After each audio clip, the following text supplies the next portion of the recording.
Welcome back to Sunday Night in America. I remember it vividly. Sitting at my desk in the Rayburn House office building, Senator Tim Scott called, which was unusual because we had just spent 2 hours together at dinner, and I was wondering what could he possibly be calling about. And then the words came out of his mouth: something has happened in Charleston. And that something turned out to be non-Christians were murdered because they were born black. The state was on edge. The killer, full of malice and racism, wanted to start a race war. The family members of those slain then said the unthinkable: we forgive you. Maybe the hardest teaching of all: forgive your enemies and pray for those who persecute you. I could not do it. I would not do it. But those family members did. Tim Scott is from Charleston with friends and family at Mother Emanuel Church and joins us now. Chairman, love and forgiveness overcame murder. It's been 11 years, but I tell you, brother, it feels like it was yesterday. It really does, and I got to tell you, Trey, as you said in your opening comments there, Matthew 5:44 rang true for the family members of the 9 Christians who lost their lives in the basement of their church. They simply said, I got to love my enemies. I will pray for those who persecute you. And they looked into the eyes of the murderer via a video and said, your life will be better if you believe in Jesus. They offered him forgiveness and hope. You know, faith, hope, and love, Trey, and the greatest of these is love. How they did that 36 hours after their family members were slaughtered in the basement of the church, I will never know. But I got to tell you, I got a glimpse of it, a hint of it, when Daniel Simmons Jr., whose father was murdered 7 days earlier, he said to me as I was going to speak on the floor of the Senate, please remind people of Romans 8:28. All things work together for good for those who love God and are called according to his purpose. He said somehow, Trey, some way, God is going to bring more good out of it than the pain and the misery we feel today. And South Carolina experienced a glorious moment of black folks and white folks coming together on the Ravenel Bridge and celebrating our diversity and celebrating our unity, because 9 family members saved us from a race war and united our hearts together in love and forgiveness.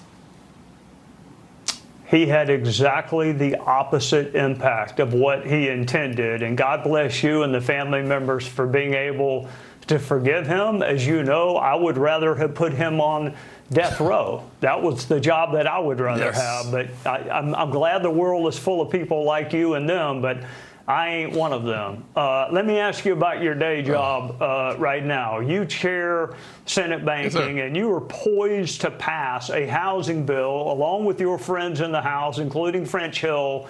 Tell us what's in that bill from an affordability standpoint. Well, thank God Almighty, we are on the cusp of greatness from a housing perspective. 2026 is the year of affordability. And I'm going to start with the big picture.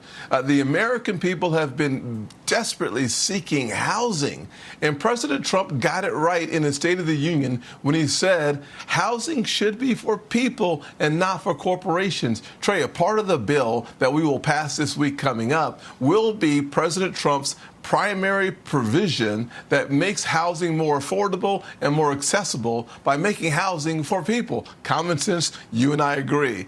John Kennedy has a piece of the puzzle in the housing bill as well that says if you build more housing in your local jurisdictions, we should provide you with more encouragement, more resources. And if you don't build more housing in your local jurisdictions, you should lose those provisions, those resources, and they should go to communities are building more housing. From Mike Rounds to Pete Ricketts to Bernie Moreno, Republicans have come together to listen to the American people, and those 25 plus provisions all focus on housing affordability and access, because when we, the GOP, are in charge, we should do what the American people elected us to do, which is to keep their priorities as our priorities, and the Republican Party will deliver. You know, Chairman, I stand a little bit in amazement that you were able to get something over the finish line in this fractured political environment that we find ourselves in. I know you've been working your tail off on it, but how are you able to get this over the finish line? We're in a pretty polarized environment. Well, listen, the environment could not be more polarized than it is today, Trey. Without any question, you're 100% right. One of the things you have to do is make sure that you put your own personal agenda to the side and listen to your constituents. I've got this cool concept. I actually work for the people of South Carolina. I don't simply lead, I work for the people, and they tell me that there are 3 areas of affordability that matter to them. Number 1, general affordability, eggs, gas prices, your grocery bills. Number 2, housing. And if we are going to be the party, the great opportunity party, we're going to have to focus our attention on what the American people say is their priorities. And I will say this simply, getting Republicans on both sides of the Capitol to work together is a blessing from the Lord. Getting the Democrats to go along with us, Peter walking on the water. This is something that we should all celebrate when people come together, not by giving up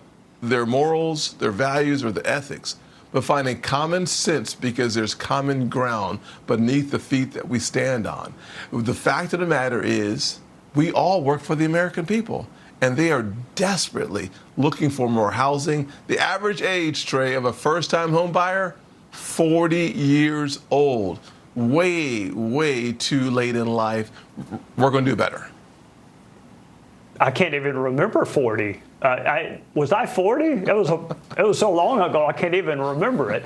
I am not only 5 proud years. to be one of your constituents. Yeah, 5 years, 5 times something. I am proud to be one of your constituents, not just because of the way you vote, but more importantly, because of the way you act.